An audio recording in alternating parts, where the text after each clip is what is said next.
While dealing with these type of patients and then parents, so what do you think? What are the red flags in it? At age of 6 months, a child doesn't start sitting independently, or at age of 1 year, he or she doesn't start standing by himself, or walking is delayed. These are all the red flags. What does that DMI stands for, and how it is different than the normal physiotherapy?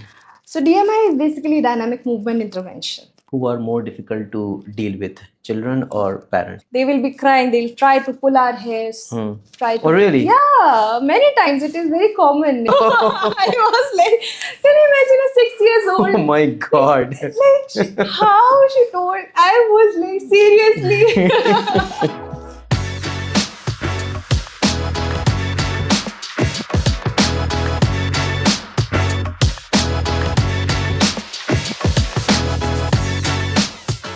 Welcome back to another episode of X to 10X.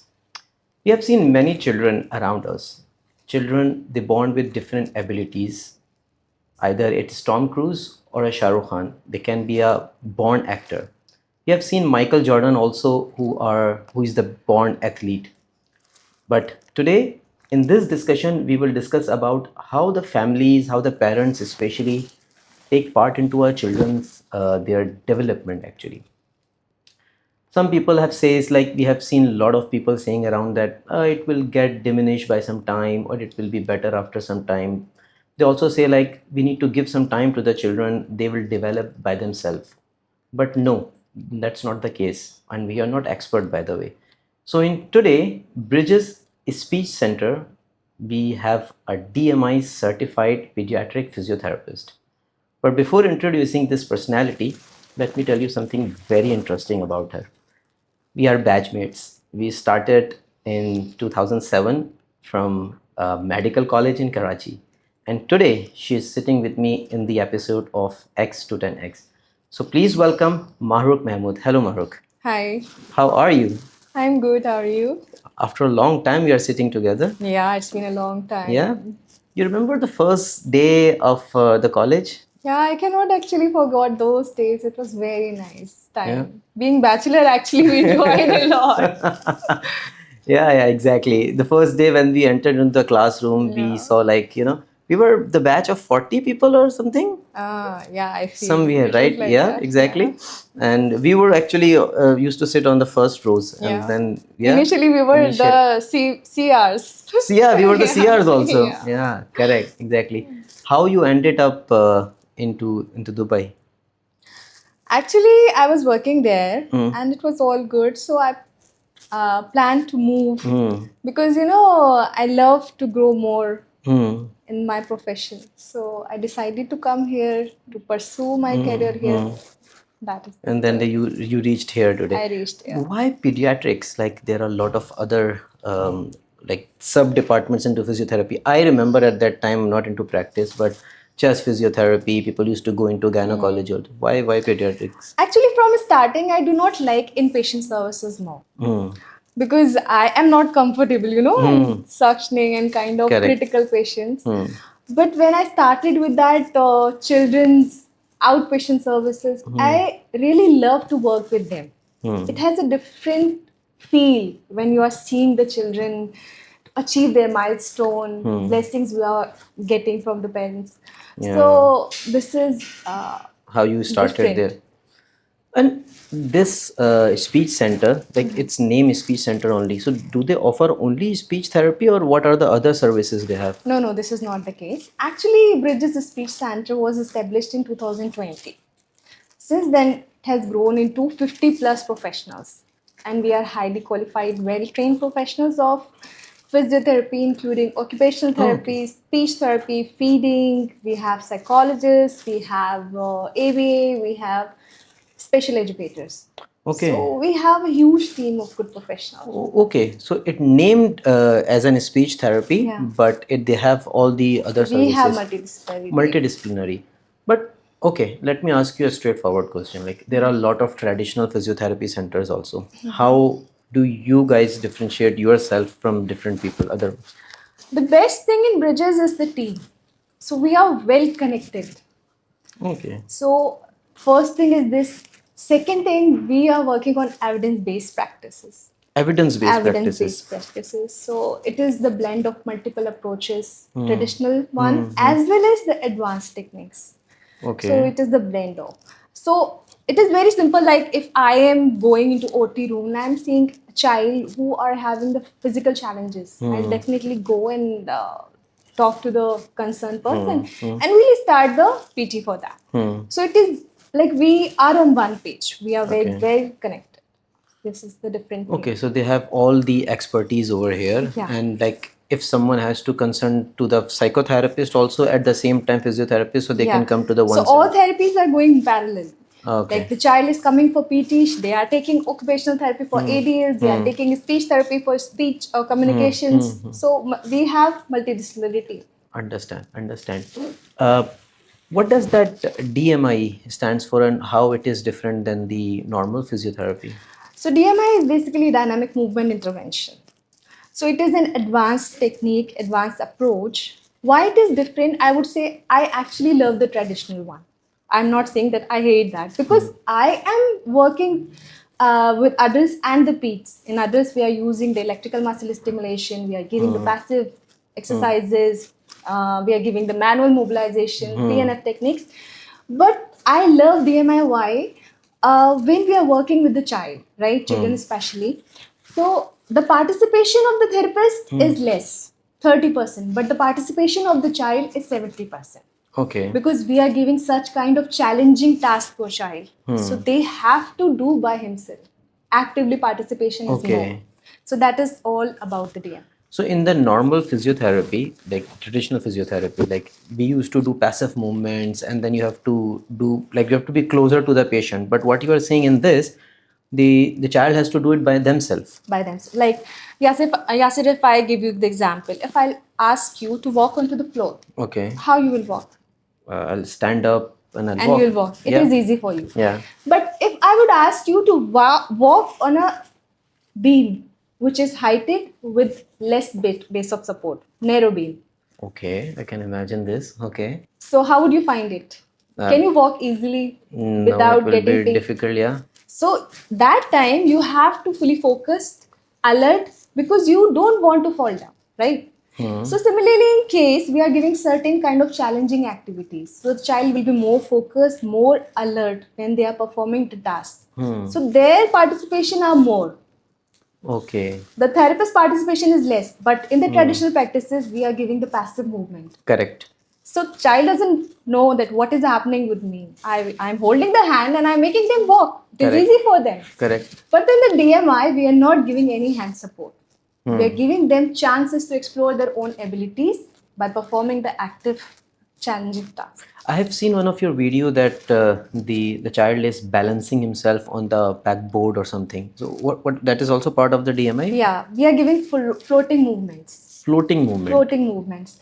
So it's the criteria that we are not using shoulder support, we are not using more hand support. So we are using more distal one. So we are holding the ankle. Yeah, I've seen that. And they you are have to manage their all body by moving. himself.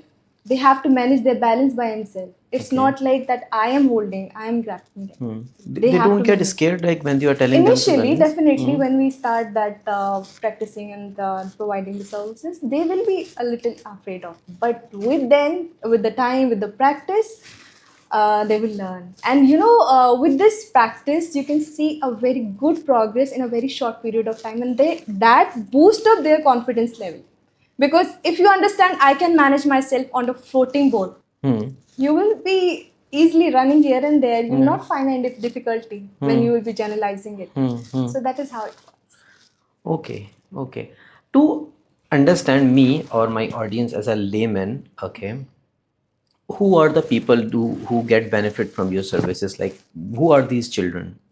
So if generally I would say, as we have multidisciplinary teams, so I would say for the physiotherapy, those who are having adults and children, I am talking about both motor and the sensory challenges, including neurodevelopmental cases, cerebral palsy, hydrocephalus, microcephaly, hypotonia, genetical condition like Down syndrome, speech delay, ADHD, autism, behavior challenges, feeding issues, Other than that, even the school going children who are having the postural problem, if you see many children are not sitting in a nice way, so how their curvature come upset, like Yeah. scoliosis, Scoliosis, yeah. kyphotic posture, for that they can get benefit. Other than that, gait abnormalities, if you see many people are not walking in a nice way, sometimes duck line walk, sometimes they are walking on their toes, so all they can get benefit. So just for you guys, the gait, GAIT gait, that's called a walking pattern basically. Yeah. So that's the disability, like what you call Disability. in a walking pattern. Okay. What are the basic principles, Mahrukh, between the CME and this DMI? So DMI and CME based on one concept that is called neuroplasticity.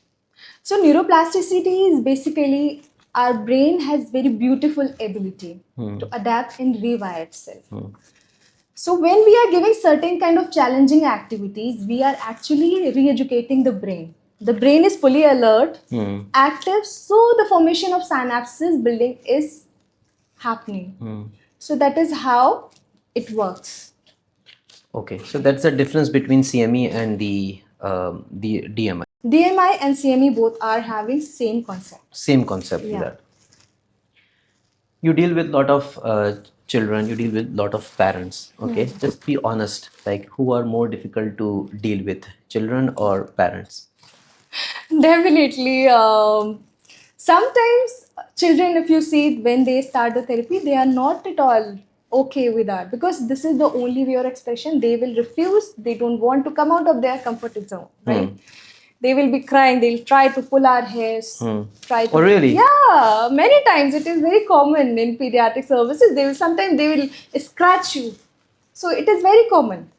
So, but parents, I would say, sometimes they are confused because they are carrying a lot of burden on their shoulder. You know, the society, they keep on asking the question, why your child is not walking? Why? What is happening with your child? Why he cannot speak? So, certain kind of burden they are carrying. They are sometimes confused, in stress, they have anxiety.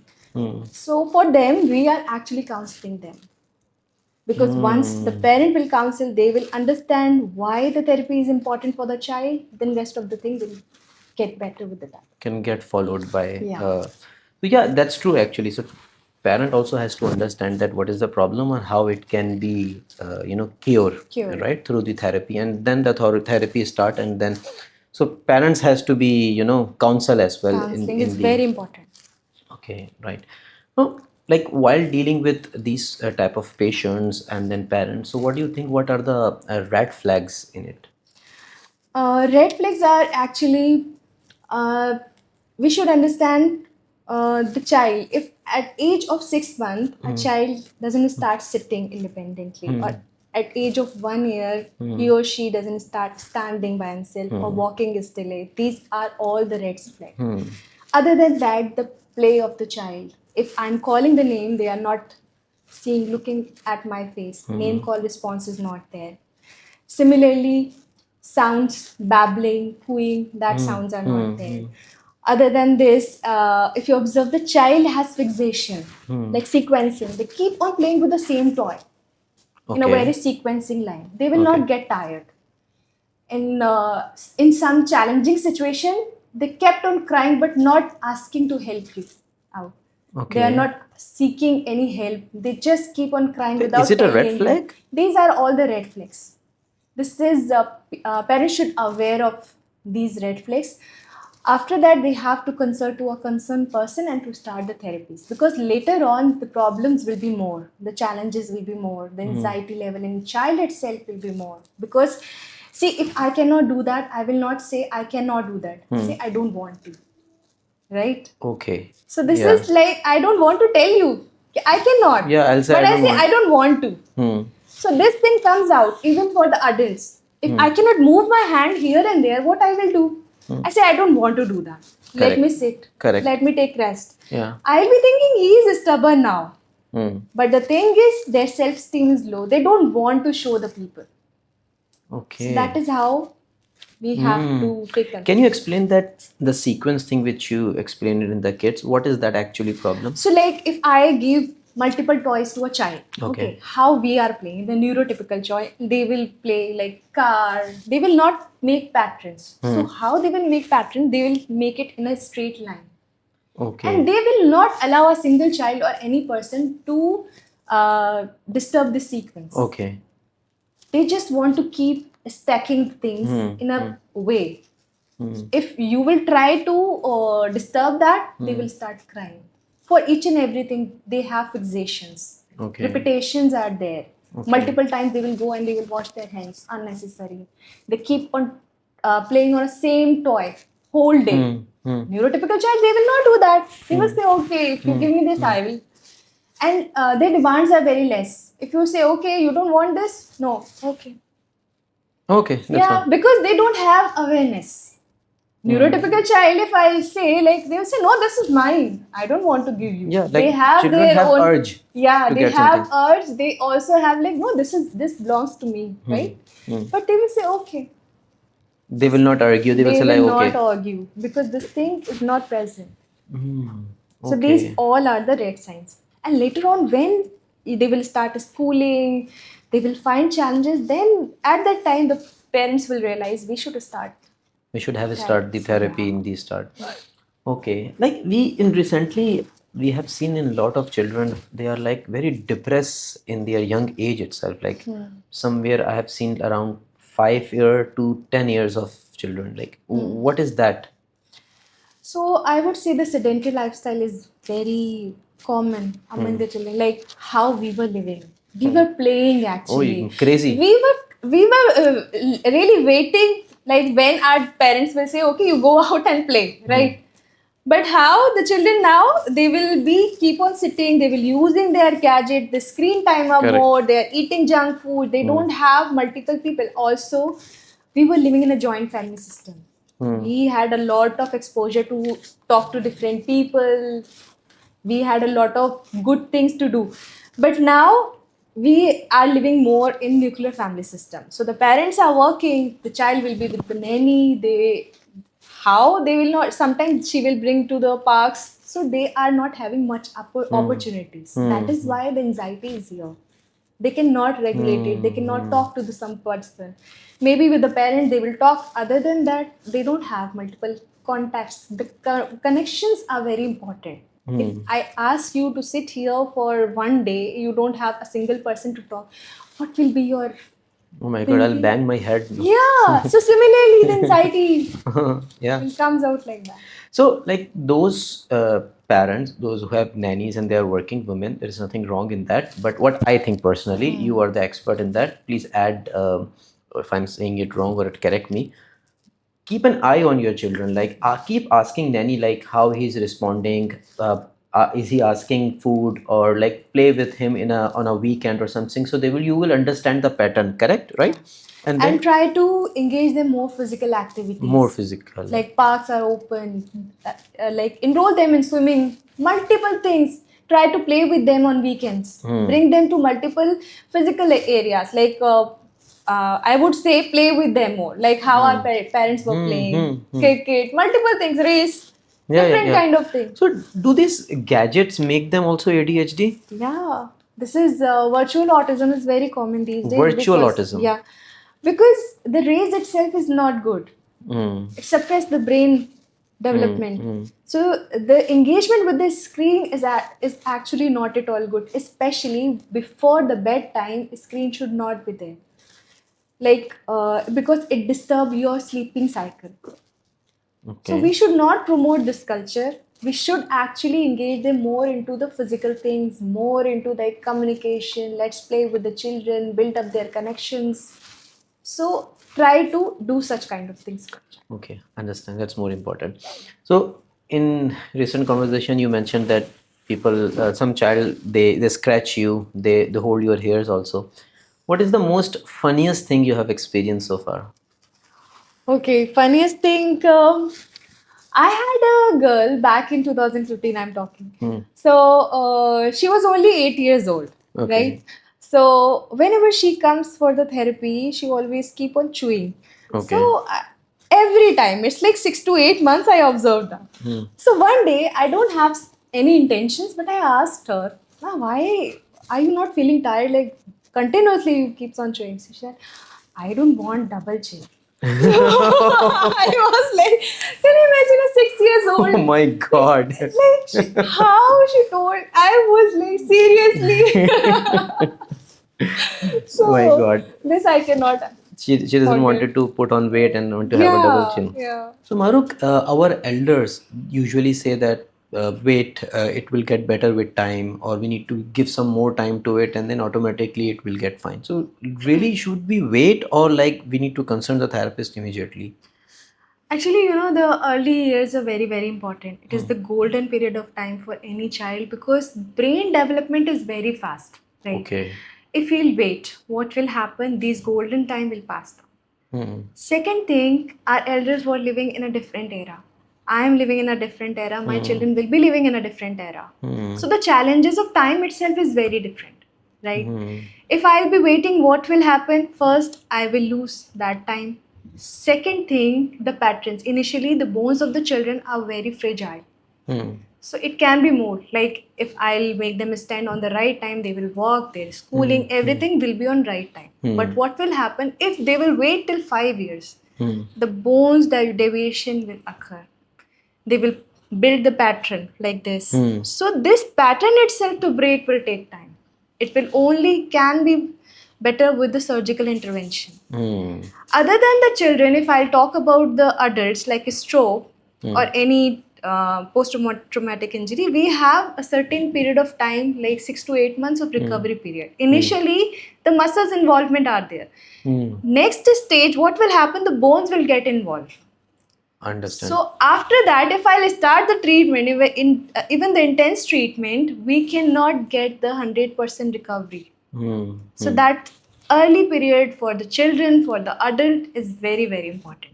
So even after certain time, the our elder will say, why your child is not walking? Because you are not paying attention. You are not working with them. These are those people. After some time, they will tell you. Understand. Understand. So we should not. Okay, so if technically, if I'll explain it, so children they have more bones than adult. Why? Because the bone formed. So like say one bone is divided into three, and then it become formation, right? Yeah. So when we come to the therapist in an early age, so you can help them in transforming it. Yeah. Otherwise, if we come late, then it has to go through the surgical intervention. Only Yeah. it cannot be reformed. Yeah. Also, at the same time, the brain is developing. Yeah. So you can mold them accordingly. Yeah. Very nice. Okay, that's great. If you have to explain your what you do to a 5 years old child, let's say the 5 year old child, you have need to explain. How will you explain it?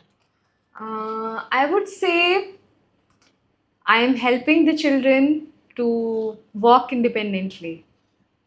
Okay. So maybe they can understand this. And I think logically or psychologically, children have this habit that when they start growing, they want to walk independently. Yeah. Yeah? So because they want to fly, they want to Yeah. be free, they want independence. Very nice. If they start walking, they will not stop. If you see a child is taking thousands of steps in a day, they will not stop. So this freedom we are actually giving them. Very nice. It's like to the point that we make children like help children to walk independently. Parents, how you help them or explain them to keep the consistency for the therapy, because it is sometimes very difficult, a because of the routine as well, and also they think like because I know what I understand, therapy takes some time. Yeah.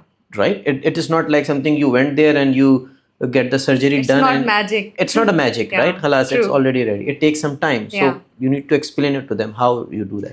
So Yasir, it's like here we are counseling the parents more because the consistency, persistent intensity is very, very important. They are coming here for 1 hour, rest of the time they are at home. How we are counseling to the parents, I am the therapist, you are the family member, and the child cooperation is required. It's a triangle.